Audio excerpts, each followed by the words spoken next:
나도 중개업으로 돈 한 번만 벌어보고 싶다. 아니, 500만 원만이라도 좀 벌어보고 싶다.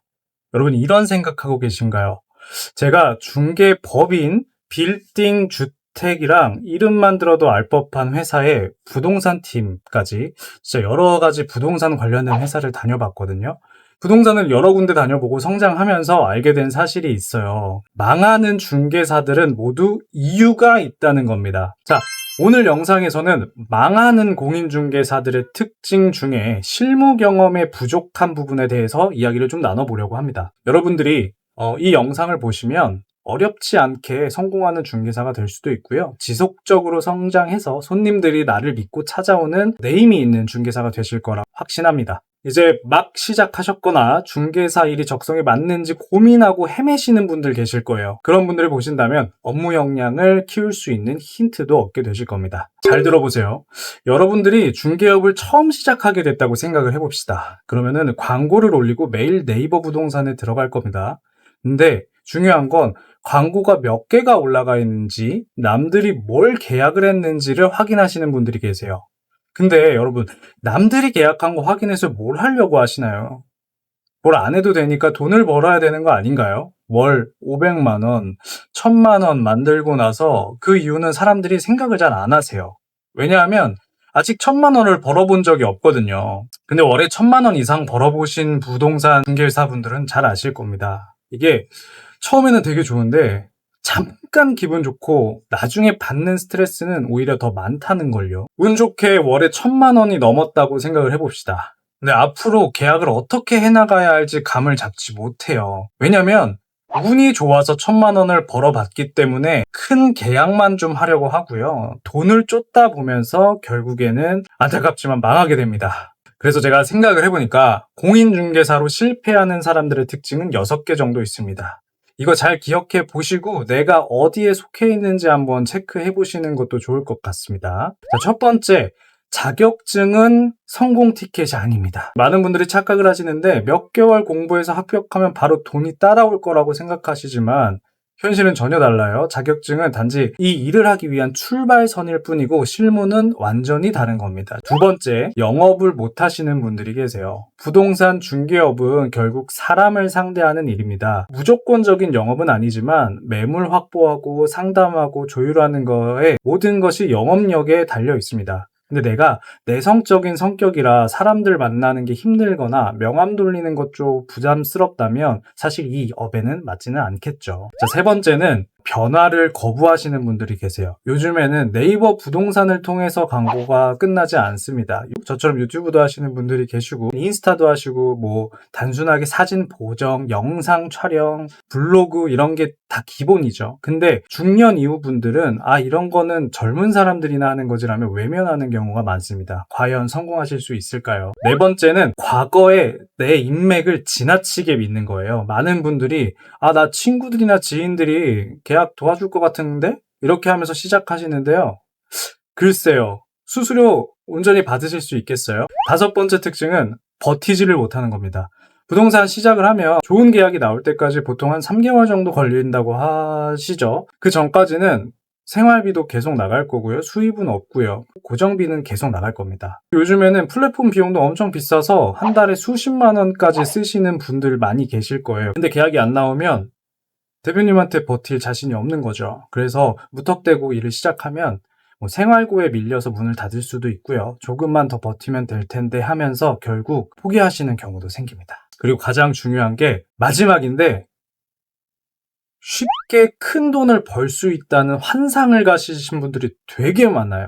주변에서 다 부동산 하면 한 달에 몇 건만 하면 뭐 수천만 원은 우습게 번다더라. 계약 몇 건 하니까 차가 바뀌었고 아파트를 샀고 이런 얘기 많이 들어보셨죠? 근데 현실은 완전히 다릅니다. 사실 계약을 성사시키기까지 엄청난 시간과 노력이 필요합니다. 그리고 그 과정에서 돈보다 더 큰 스트레스를 받아요. 그렇기 때문에 정말 스트레스 엄청 많은 직업 중 하나입니다. 좀 더 중요하게 얘기하고 싶으시면은 제가 이 페이지에 보시면 제 링크방이 있으니까 여기 들어오셔서 무료 특강도 받으시고 오픈 채팅 같이 들어오셔서 이야기 나눠보시면 좋을 것 같습니다. 자, 많은 분들이 공인중개사 자격증을 따면 곧바로 성공할 수 있을 거라고 생각합니다. 인터넷 후기만 봐도 3, 4개월 벼락치기로 합격했다고 하고요. 자격증만 따고 인생이 바뀌었다라는 말도 있어요. 하지만 현실은 아닙니다. 합격자 중에 상당수가 개업 후 혹은 취업 후에 몇 달을 버티지 못하고 문을 닫습니다. 그 핵심 원인 중에 하나가 바로 실무 경험 부족입니다. 그러면 왜 실무 경험이 중요할까요? 공인중개사 시험은 법률 지식 위주로 구성이 되어 있어요. 민법, 중개사법, 세법 같은 법을 외우면 시험에 합격이 가능합니다. 하지만 실제 현장에서는 법보다 사람과 돈이 먼저 움직입니다. 예를 들어 손님이 사무실에 들어오면 저는 법 조항을 읽는 게 아니라 신뢰를 바탕으로 상담을 시작을 해야 됩니다. 집이나 가게를 보여주러 다니고 임대인과 임차인 사이에서 협상을 조율하며 때로는 세입자가 갑자기 계약을 파기하거나 집주인이 약속을 번복하는 경우도 발생합니다. 이러한 돌발 상황은 이 책에는 나오지 않는 내용이거든요. 그러니까 결국에는 실무 경험이 부족하면 계약을 따내기도 어렵고 혹여나 계약이 되어도 해결할 수가 없는 겁니다. 인간의 심리는 큰 돈이 걸린 계약일수록 안정감 있는 사람을 찾는다는 게 있어요. 나이가 많고 경험이 풍부해 보이는 중개사가 있고요. 나이가 적고 이제 막 시작한 것 같은 어린 중개사가 있으면 고객은 동네에서 오래 자리 잡고 오래된 나이 많으신 분들에게 더 깊은 신뢰를 보냅니다. 그래서 사회 초년생이거나 외모가 너무 앳된 경우에 혹은 말투가 어설픈 경우에는 아무리 자격증이 있어도 신뢰를 얻기 힘듭니다. 그래서 오래 하신 중개 보조원분들이 돈을 더 많이 벌어요. 그러니까 실무 경험의 부족은 고객 신뢰 부족으로 이어지고요. 신뢰 부족은 곧 계약의 실패로 이루어지는 구조입니다. 저도 그래서 머리 이렇게 하고 다니는 거예요. 나이 들어 보이려고. 자, 어떤 중개사가 질문을 받았는데 자신도 몰라서 얼버무리고 넘어간 적이 있다고 쳐봅시다. 그러면 나중에 이 고객이 이거 하나 때문에 돈이 나가게 생겼어요. 그러면은 손해배상 청구까지 할 수도 있겠죠. 단순히 지식 부족해서가 아니라 실무적으로 어떻게 대응하는지 몰랐고 어떻게 확인하는지 몰랐기 때문에 이런 일이 발생하는 거예요. 또 내성적인 성격의 중개사가 명함 들고 상가 들어갔다가 문전박대 당하고 욕먹으면 며칠을 의기소침해 있을 겁니다. 실무 경험이 많은 사람이면 진짜 아무렇지도 않을 텐데 근데 경험이 없으면 엄청난 충격에 멘탈 와장창 무너질 겁니다. 또 어떤 사회 초년생 중개사, 신입 중개사분이 오피스텔 임대 전문 부동산에 들어갔다고 했는데 나중에 알고 보니까 여기 그냥 분양 사기 업체라고 되어 있었습니다. 경험이 있었으면 이런 수익 구조를 의심하고 피했을 텐데 실무 경험이 없다 보니까 돈 많이 준다 그러니까 그냥 바로 들어가서 일을 한 거죠. 물론 반론도 있겠죠. 어떤 분들은 경험 없어도 열정과 공부로 충분히 잘할 수 있다라고 말하는 분들도 계실 거예요. 실제로 성격이 외향적이거나 영업력이 뛰어난 분들은 초반에 계약을 많이 따내기도 합니다. 이런 건 특수한 경우고 일반적으로는 실무 경험이 부족하면 기본적인 계약은 성사가 안 되겠죠. 예외적인 성공 사례를 가지고 모든 초보 중개사가 가능하다고 믿는 건 조금 위험한 착각인 것 같습니다. 그러면은 방법이 없는 걸까요? 그렇지 않습니다. 저는 이러한 대안을 제시하고 싶어요. 첫 번째는 창업하시지 마시고요. 중개 보조원으로 최소 1년 정도는 근무하기를 추천드립니다. 개업하기 전에 반드시 실무를 경험해야 해요. 고객 응대나 계약 진행이나 광고 관리, 민원 처리 같은 것들을 실제로 겪어봐야지 됩니다. 또 작은 계약부터 하시길 추천드려요. 저는 상가를 시작했지만 처음에는 완전 작은 원룸부터 시작을 했어요. 고가의 아파트도 있고 빌딩도 있고 상가도 있지만 단기나 임대, 월세 이런 것들이 계약이 많이 나오거든요. 그래서 경험 쌓기가 굉장히 좋아서 나중에 부담도 많이 줄어들 겁니다. 또 멘토 주는 것도 되게 중요해요. 신뢰를 할 수 있는 선배가 있다면 이분한테 물어보는 게 중요합니다. 혼자 부딪히는 것보다 훨씬 빠르게 노하우를 쫙쫙 흡수할 수 있습니다.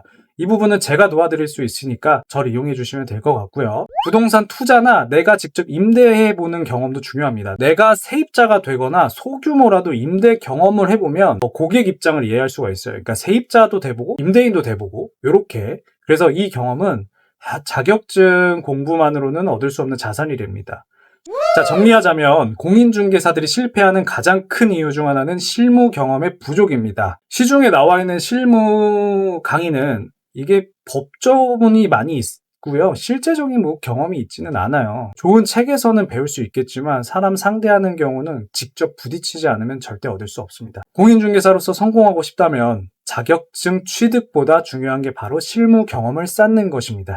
직접 쌓는 것도 중요하지만 간접적으로 쌓는 것도 굉장히 중요해요. 그리고 어떤 부분이 부족하고 어떤 부분이 중요한지 체크해서 그 부분에 대해서 빠르게 실무 경험을 하면 더 좋겠죠. 여러분은 지금 현장에서 어떤 어려움을 겪고 계시나요? 제가 그래서 강의도 할 거고요. 특강도 할 거예요. 무료 세미나도 할 거기 때문에 아래 여기 지금 떠 있는 여기에 들어오시면 다양한 경험을 공유해 주시면 함께 이야기 나눠보도록 하겠습니다. 감사합니다.